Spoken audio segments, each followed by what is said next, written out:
Hi friends, ഞാനിന്ന് സദ്യകളിലെല്ലാം special ആയിട്ടുള്ള നല്ല ടേസ്റ്റി ആയിട്ടുള്ള ഒരു ഓലൻ്റെ റെസിപ്പി ആയിട്ടാണ് വന്നിട്ടുള്ളത്.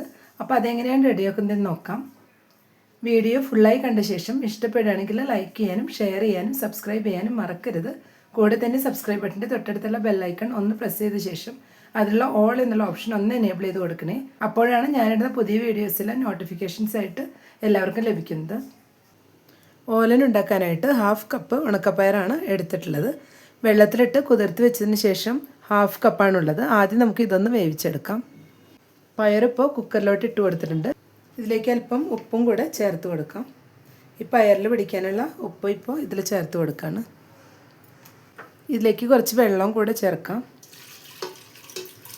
എല്ലാം കൂടെ മിക്സ് ചെയ്ത് കൊടുത്തിട്ടുണ്ട്. ഇനി ഒരു 2 വിസിൽ മീഡിയം ഫ്ലെയിമിൽ വരുത്തിയിട്ട് ഒന്ന് വേവിച്ചെടുക്കാം. ഓലൻ ഉണ്ടാക്കാനായിട്ട് 250 ഗ്രാം കുമ്പളങ്ങയാണ് എടുത്തിട്ടുള്ളത്. അത് ഇതുപോലെ തിന്നായി തന്നെ കട്ട് ചെയ്ത് വെച്ചതാണ്.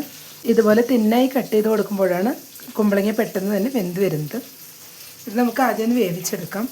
കുമ്പളങ്ങ വേവിക്കാനായിട്ട് ഒരു പാനിലോട്ട് ഇട്ട് കൊടുത്തിട്ടുണ്ട്. ഇതിലോട്ട് നമുക്ക് 5 പച്ചമുളക് കട്ട് ചെയ്ത് ചേർത്ത് കൊടുക്കാം. കുറച്ച് വേപ്പില കൂടെ ചേർത്ത് കൊടുക്കാം. ഇതിലേക്ക് ആവശ്യത്തിനുള്ള ഉപ്പും കൂടെ ഇപ്പോൾ ചേർത്ത് കൊടുക്കുന്നുണ്ട്. ഇനി ഇതിലേക്ക് തേങ്ങയുടെ ഒരു 1.5 കപ്പ് രണ്ടാം പാലും കൂടെ ഒഴിച്ചു കൊടുക്കാം. എന്നിട്ട് ഈ പാലിൽ കിടന്ന കുമ്പളങ്ങ വെന്ത് വരണം.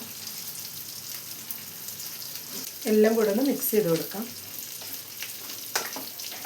നമുക്കിതൊന്ന് മൂടി വെച്ച് ഒരു മീഡിയം ഫ്ലെയിമിൽ വെച്ചിട്ട് വേവിച്ചെടുക്കണം. ഒരു 7-8 മിനിറ്റ് ആകുമ്പോഴേക്കും കുമ്പളങ്ങയെല്ലാം നന്നായി തന്നെ വെന്ത് വന്നിട്ടുണ്ടാവും.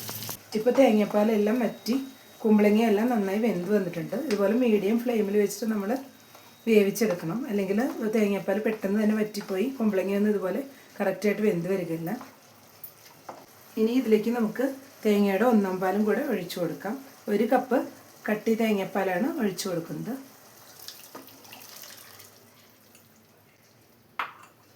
ഇനി ഇതെല്ലാം കൂടെ ഒന്ന് മിക്സ് ചെയ്ത് കൊടുക്കാം.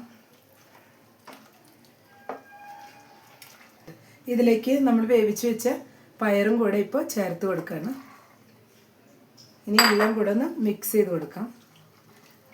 ഇതിന് ഓവർ തിളപ്പിച്ചെടുക്കേണ്ട ആവശ്യമില്ല. ജസ്റ്റ് ഒന്ന് തിളച്ച് വരുന്ന സമയത്ത് തന്നെ നമുക്ക് ഫ്ലെയിം ഓഫ് ചെയ്ത് കൊടുക്കാം. ഇപ്പോൾ എല്ലാം കൂടെ ചെറുതായി ഒന്ന് തിളച്ച് വരുന്നുണ്ട്. എത്രയും മതിയാവും. ഇനി ഫ്ലെയിം ഓഫ് ചെയ്ത ശേഷം നമുക്ക് ഇതിലോട്ട് 1 ടേബിൾ സ്പൂൺ വെളിച്ചെണ്ണ കൂടെ ചേർത്ത് കൊടുക്കാം. ഇനി എല്ലാം കൂടെ ഒന്ന് മിക്സ് ചെയ്ത് കൊടുത്തിട്ട് ഒരു 2-3 മിനിറ്റ് ഒന്ന് മൂടി വയ്ക്കാം. അപ്പോഴേക്കും വെളിച്ചെണ്ണയുടെ ഫ്ലേവർ എല്ലാം ഇത് നന്നായി പിടിച്ചു വന്നിട്ടുണ്ടാവും. ഇപ്പോൾ ഒരു 2-3 മിനിറ്റ് ആയിട്ടുണ്ട്. ഓലൻ ഇവിടെ റെഡിയായി വന്നിട്ടുണ്ട്. ഇനി നമുക്കിതൊരു ബൗളിലോട്ട് മാറ്റാം.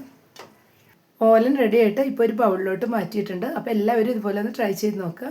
ഇഷ്ടപ്പെട്ടെങ്കിൽ ലൈക്ക് ചെയ്യാനും ഷെയർ ചെയ്യാനും സബ്സ്ക്രൈബ് ചെയ്യാനും കൂടെ തന്നെ ഫീഡ്ബാക്ക്സ് ഉണ്ടെങ്കിൽ അറിയിക്കാനും മറക്കരുത്. താങ്ക്